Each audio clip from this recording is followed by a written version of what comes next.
안녕하십니까, 지초입니다. 우리나라의 대통령 관저이었던 청와대는 북한산 아래의 진혈로서 풍수가들은 천하 제1복지의 명당터라고 합니다. 글쎄요, 나는 풍수에 대해서는 아무것도 모릅니다. 배우고 싶지도 않고 배우고 싶은 생각도 없습니다만 명당이 있고 흉터가 있는 것은 분명하다고 생각을 합니다. 왜냐하면 지금까지 살아오면서 흉가터에 들어간 사람들은 하나같이 보기 좋게 망하고 험한 꼴을 보고서 그 틀을 떠나는 것을 보아왔기 때문입니다. 대한민국 초대 대통령 이승만은 1948년 이곳으로 들어와 4.19 혁명으로 하야하여 이화장으로 가기까지 12년간을 이곳에서 지냈습니다. 이승만 재임 시 이 건물은 청와대가 아니라 경무대라고 불렀습니다. 조선시대 때부터 이미 무예를 숭상하고 활쏘기를 즐겼다는 그 터의 내력을 알고 옛 이름을 부활시켰던 것입니다. 경무대만 해도 족보 있는 이름이었으나 청와대는 아무런 뜻도 없는 4대 주의적 발상의 산물에 지나지 않는 이름입니다. 4.19 직후 이승만이 하야하고 같은 해 8월 윤보선이 입주하면서 3.15 부정선거와 비정과 독재의 산실인 경무대의 이미지를 쇄신하기 위하여 이름을 고치게 되었습니다. 한 가정에 아기가 태어나도 며칠을 두고 신중하게 신경을 써서 이름을 짓는데 한 나라의 대통령 관저에 이름을 지으려면 적어도 유구한 문화의 전통과 뜻깊은 역사의 교훈이 담긴 명칭을 고려하는 것이 기본이겠지만 그 이름은 매우 졸속으로 지어졌고 아직도 아무런 생각도 없이 그대로 답습하여 쓰이고 있으니 안타까운 일이 아닐 수가 없습니다. 청와대는 그야말로 아무 뜻도 의미도 없는 이름입니다. 일본식 양옥에 대한민국 대통령이 들어가 살면서 청기화가 있는 집이라는 뜻으로 이름을 지어 놓았으니 이게 웬 망령이란 말입니까? 독재가 싫어서 이름을 바꾸었다면 독재를 경원시해야 될 이름이었어야 할 텐데 극단적으로 말을 하자면 청와대라는 대통령 관저는 청와대 예식장이나 청와대 식당의 이름과 그 발상법에 있어서 한치도 틀리지 않는 것이 아니겠습니까?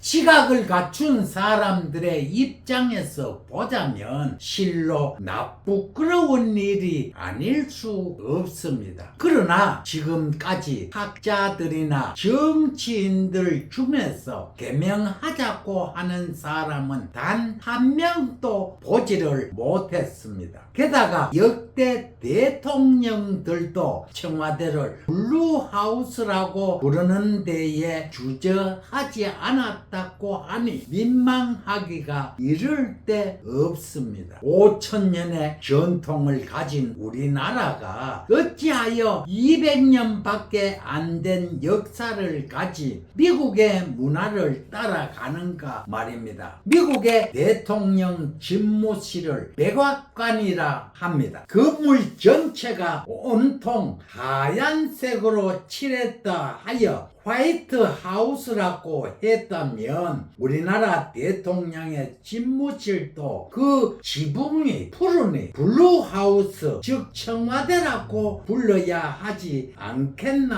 하는 4대 주의, 이런 문화 종속주의가 어떻게 오늘날까지 버젓이 버티고 있는지 실로 여처구니가 없을 뿐입니다. 5천년의 역사를 가진 이 나라는 대세의 침략에도 불구하고 여기까지 왔습니다. 지금은 세계 경제 10대국의 위상을 자랑하고 세계 군사력 6위를 자랑하는 대한민국이 되었습니다. 비록 대통령 저 역사는 짧지만 초대 대통령 이승만으로부터 문재인 대통령까지 이곳에서 국사를 전념하면서 임무를 수행했는데 현 대통령 윤석열은 왜 청와대를 마다하고 용산을 고집했는지 도무지 알 수가 없네요. 그렇다고 역대 대통령들보다